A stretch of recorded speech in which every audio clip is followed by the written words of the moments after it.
Alright guys, we're back. And we got some Ferment Brewing Company. I guess it's right there actually. Ferment Brewing Company. This is the Shiny Double IPA. You kind of get a look at the label there.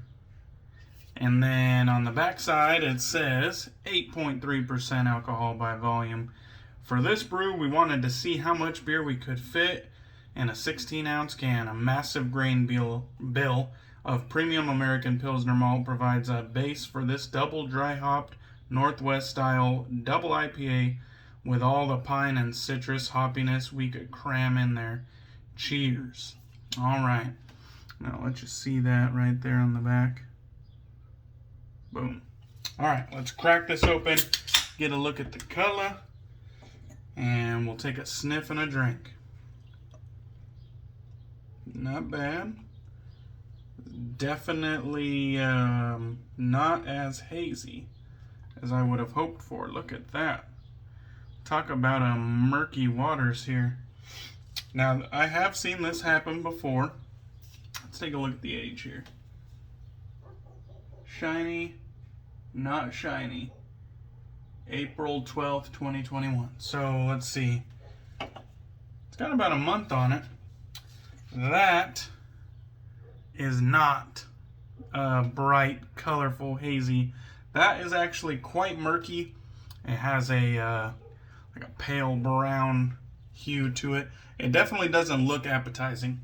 Although, I've drank some murky IPAs before and they were alright. I guarantee you they did not intend on this color though, with a name like Shiny IPA.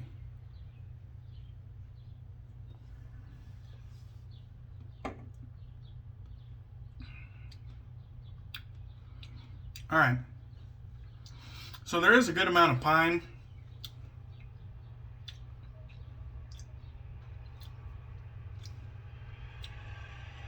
Something ain't right. You know, it's just something ain't right.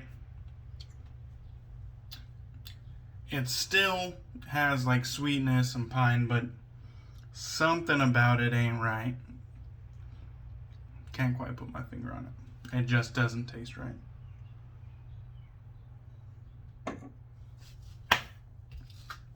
Alright, we're not going to dwell on that.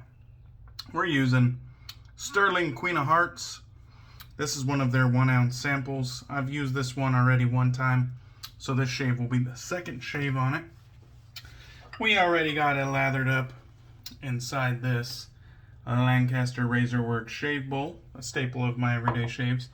And then today we're using one of the Four Horsemen collection, and this one is called War, and War arrived on a red horse. So I got the red going throughout this entire brush. This one was made by Whiskers, and we got a Frugal shave blood knot on top. That is a synthetic knot. So it's quite hot in the bathroom again today. I don't know if you can see the little beads of sweat. So the Mint Dealer is out. The Bougie Chill Mill, we are gonna get some nice cooling going on, because whenever it's hot in the bathroom, I need a little bit of that mint to relieve me of all my worries and stresses of the day. That mint just washes over me, puts me in a state of euphoria, and it just leaves me ultimately fiending for the next time that I can use it. Alright. Actually, I should probably throw a little bit of moisture on the face before I get going. So I was just watching the Canadian Mafia show that goes on Wednesdays, 6 p.m. PST, which is the only time zone that matters. And I got in there, watched the whole first hour, the majority of the second hour, and it was about time for a shave. So that's very fun. If you don't know, a lot of our Canadian brothers are doing an Instagram live show, and you know, there's like 3 or 4 of them on at a time, and they're fielding questions and topics, sort of like BBS Live, sort of like Real Talk, sort of like the Razorburn podcast used to, but not quite the same as the Razorburn podcast or Lather Talk. It's more of a live show rather than a podcast. But really good stuff, good fun. Everybody's drinking and laughing. So if you haven't checked out the Canadian Mafia show on Instagram Wednesdays, definitely check it out. Follow their account. And everyone else I mentioned for that matter. Got a nice chill building, just the way I like it. So Queen of Hearts, I believe, is meant for the women's line. That never slows me down though. If I like a scent, I don't give a fuck if it's classified as unisex, and I really don't give a shit if it's classified as feminine. If I like it, I'm gonna get it. And so I was looking at the scent notes on this one. Sounded good. It was kind of a lot of warm notes with a little bit of berry, and I think jasmine as well. So it was like sandalwood, caramel, vanilla, berry, jasmine. Probably missing some stuff, but it sounded really warm and nice and pleasant, so I went for it. We're going to be using the Roger Quintero Designs. This is the gem razor. I don't remember the exact name of this one, but as you can see, it's an open comb right there. This is the comb, if you didn't know. The kind of safety bar on the bottom, and on the back he denotes how aggressive it is with these lines. So the 1 line is the least aggressive, 2 lines is the mid efficiency, and 3 lines is the most efficient. And so that's what I'm going to be using today. A handsome 3D printed razor, if I don't say so myself. I really, really like this one. The red and black colorway is right up my alley too. So let's get right into this. I have used the 2-plate multiple times, the medium efficient, and that one was quite nice. I did enjoy it.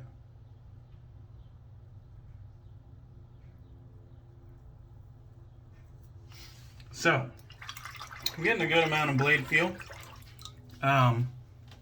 Doesn't quite feel menacing though to me. I don't necessarily have a problem with blade feel, but I tend to prefer like that beginner's level blade feel, like where you're just beginning to feel the blade. It's non-threatening. That is where I prefer it. This one has a little bit more than that. It's not too much for my preferences, but it definitely has more than I would prefer. I think the 2-plate is more so to my liking.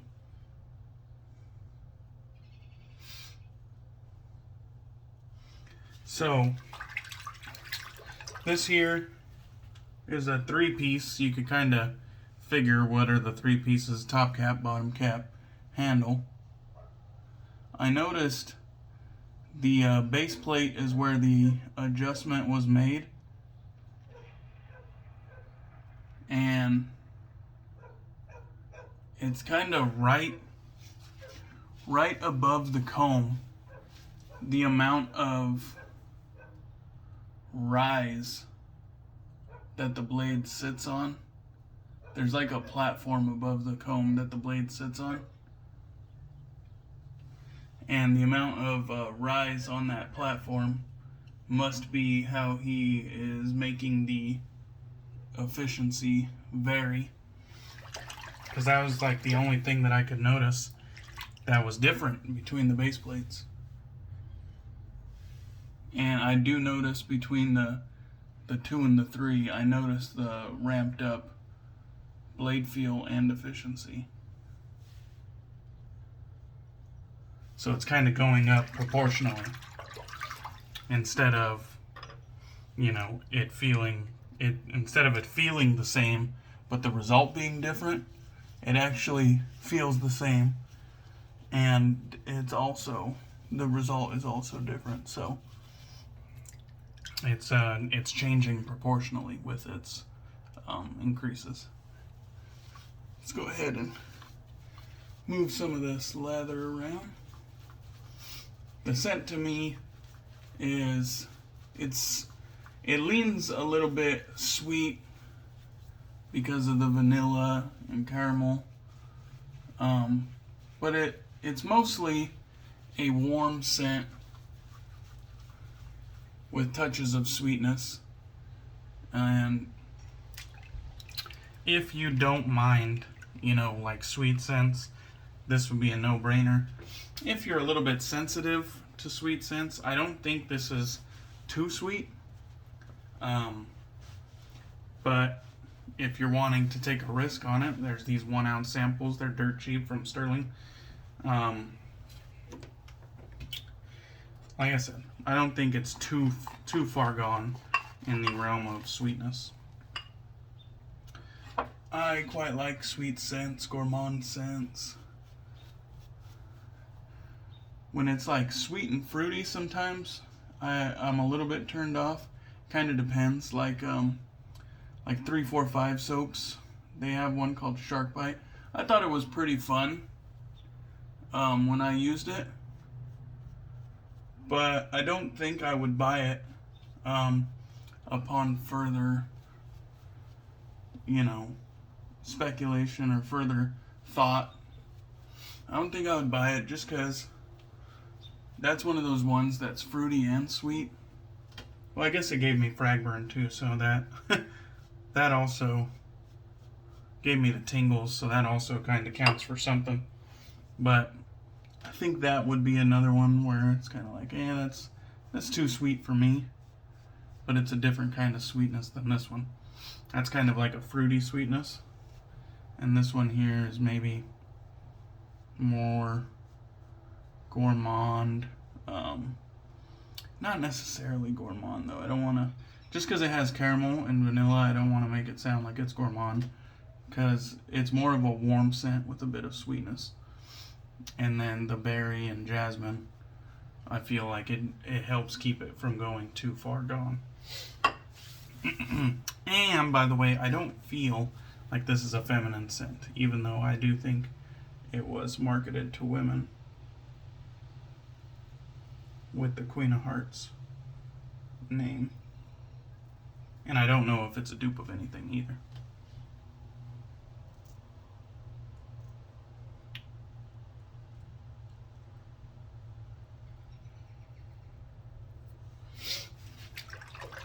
Very nice.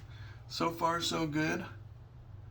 It was funny, on the one-handed shave yesterday, I got a lot of comments about how I fucked up that challenge like right away. I honestly couldn't remember if I did or not, and I don't really rewatch my videos before I post them. I just post them. Don't really do any editing whatsoever. So it is what it is. I don't really care. It's all for fun anyways. I do feel like this gives you a very simple idea or intuitive blade angle. You just ride the cap just like you would with a vintage razor. Just ride the cap to the best of your ability. Maybe just take it off your skin just a little bit, and you'll know. You'll know if you're too steep, because you'll feel that blade. And you'll know when you're at the right angle, because it'll be much, much more comfortable.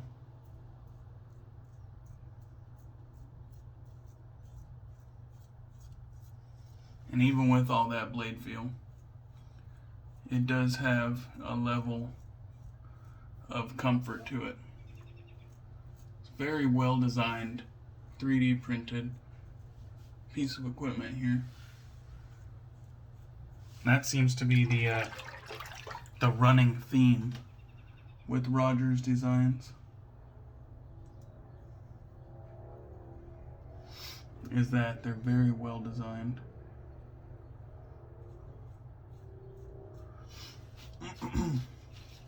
Today's lather wasn't quite as voluminous and luxurious as the ones that I had in the full pucks. I wonder what's up with that. I noticed it was actually firmer as well. It was like a firmer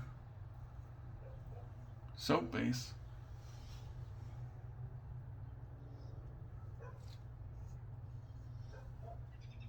So maybe that's just, I don't think they reformulated at any point recently. So I think that might just be these samples sat around for a while and cured, which made them harden a bit. Because the ones that I got in the tubs that I used earlier in Stirling week, they were much softer. Alright, now we got a nice level of chill going. We got a decent shave. You can see right here, I got something. I think I just maybe applied too much pressure, maybe. Who knows? Other than that, maybe right there, I can't really tell. There was definitely a blemish right there, though. I was trying to avoid it the whole time. Either way, not a perfect shave, but I think it was pretty decent nonetheless. So, the wife is coming back from Mexico today, or tonight, I should say. I'll be asleep already when she's on her way home, but I'm sure I'll get woken up. But, so hopefully everything goes smoothly. She gets home on time, get a little bit of rest. It has been a good week at home to myself, getting chores done at my own pace. But all that's out the window. But that's alright. It's fine. It's good to have her back. Alright. Notice I didn't really go back to the beer. That just, it wasn't like awful repulsive. But something's off. You know what I mean? They should pull those off the shelves. For one, that murky color, you know that ain't right. I've had it before, and it definitely wasn't this bad. It actually looked like that, but tasted normal. So I didn't want to judge it by its cover, but after tasting it, something was definitely off. Oh man, that wasn't a picture perfect shave, but they can't all be picture perfect. They can't all be no issues, no flaws,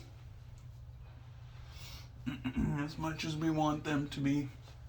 Every now and then we get a weeper, every now and then we get a little bit of irritation, but we keep coming back for more because we have way more good experiences than we have bad experiences. And this aftershave is going to be a good experience. There's a Holy Cause Vor V or Vor 5. I never really got the clarification on what the hell the name was. This was a Halloween release and is a wonderful scent. This one here, I think I love it because of that raspberry note. It's got a lot more going on. Cologne vibe. I've heard people say that it was like a Tuscan leather dupe. If it was, it definitely doesn't hit the nail on the head. I own Tuscan leather. I wear it often. I definitely don't think this hits the nail on the head, but it smells nice. It's in the same realm, but not the same. All right. Wonderful, wonderful. Okay, guys. Not too bad. A decent shave. So, cheers. Look at that shit. Look at how brown it is. Cheers. Thank you for all the support. I appreciate you watching and coming back time after time. I'll catch you on the next one. And have fun with Stirling Week.